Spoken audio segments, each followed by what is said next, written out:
हुजूर को दफन करके लौटे, तदफीन से फारग हुए, कब्र मुबारक में उतारा, हुक्म पूरा किया।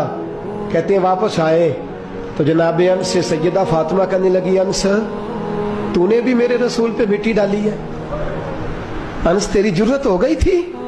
फरमाते उस वक़्त फातिमा का पहला आंसू गिरा और फिर 6 महीने हुजूर के बाद हयात रही, मैंने उसके आंसू ही गिरते देखे। लोग सो जाते, वो हुजूर के रोज़े पे जाके बैठ जाती।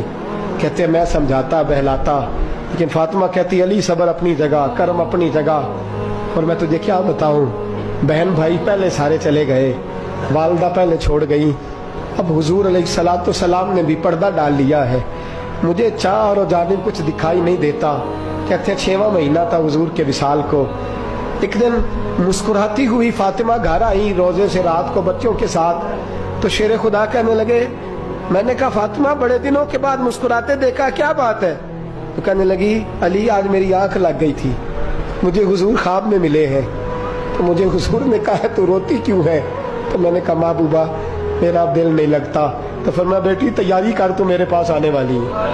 हजरत अली फरमाते हैं बस फातिमा बीमार हुई, चंद दिन गुजरे तो मुझे बुलाया और कहने लगे अली वक्त जाने का आ गया है, ये अली के घर की है इज्जत अली से सुनते, नबी के घर की है इज्जत नबी से सुनते, वो जिसने मुअज़्ज़ज़ किया घराने को, हुसैन पाल के जिसने दिया जमाने को, जाने का वक्त आ गया है अली। पहली बात तो यह है कि हुजूर की नवासी जनाब उमामा से शादी कर लेना, वो हुजूर को बड़ी प्यारी है। और दूसरी बात यह है कि मेरे हसन हुसैन इनका खास ख्याल रखना।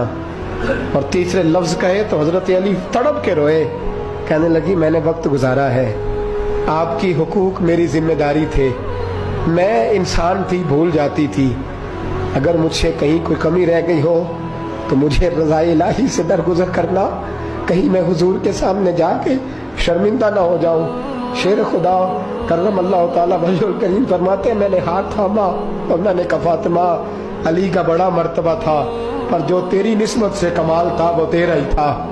तू कैसी बात करती है, तूने तो हद कर दी, शहजादी हो के मेरे घर में खादिमों की तरह रही। हजरत फातिमा रज़ियल्लाहु ताला अन्हा का दूसरा हुक्म ये हुआ कि मुझे रात को दफनाया जाए। और फरमाया मेरे पहले मदीने में ऐसा नहीं होता था, ये हजरत फातिमा ने सबसे पहले कहा।